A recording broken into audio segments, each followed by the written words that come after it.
કૈકેયીને સમાચાર મળ્યા કે આજે મરી ગઈ, પતી ગયું, મંથરા ગઈ. એટલે કૈકેયી દોડતી આવી, શત્રુઘ્નને કહ્યું કે રહેવા દે. શત્રુઘ્ન એટલા ગુસ્સામાં હતા, કૈકેયીનું કાંઈ સાંભળવા તૈયાર નહોતા. એટલે કૈકેયી ભરત પાસે ગઈ. ભરત, તું ગમે એમ છોડાવા, મરી જશે આજે.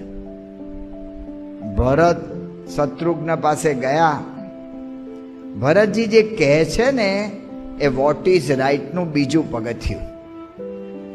ભરતજીએ કહ્યું કે શત્રુઘ્ન, તને તો આ મંથરાને મારવાનો વિચાર આવે છે ને, મને તો મારી માં કૈકેયીને મારી નાખવાનો વિચાર આવે છે. હવારના ઉઠું ને આ જ વિચાર થાય છે, કેમ કરીને એને મારી નાખું, એવો મને વિચાર આવે છે.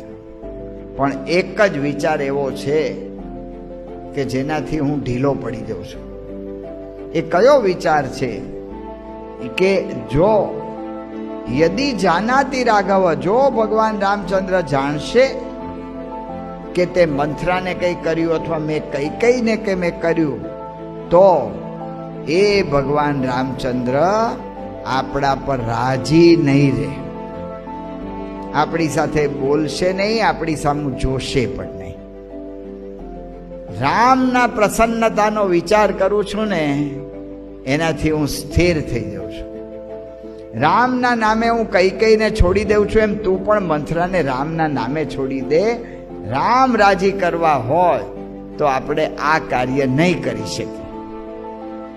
જો રાજીપાનો વિચાર, આ બીજું પગથિયું છે. કોઈ પણ પ્રશ્ન થાય તો ઉકેલ તરફ જવું. વોટ ઇઝ રાઈટ, ઉકેલ શું છે? તો એનું બીજું પગથિયું કે રાજીપાનો વિચાર. આપણને સત્સંગની અંદર બહુ જ સાહજિકતાથી આ બધી વાતો થાય છે, પણ એટલી ઊંડી વાતો થાય છે ને આપણને ખબર જ નથી પડતી. અંત્યના બીજા વચનામૃતમાં મહારાજ કહે છે કે હું આ વાત એકદમ સ્થૂળ કરીને મૂકી દઉં છું, પણ અતિ સૂક્ષ્મ વાત છે.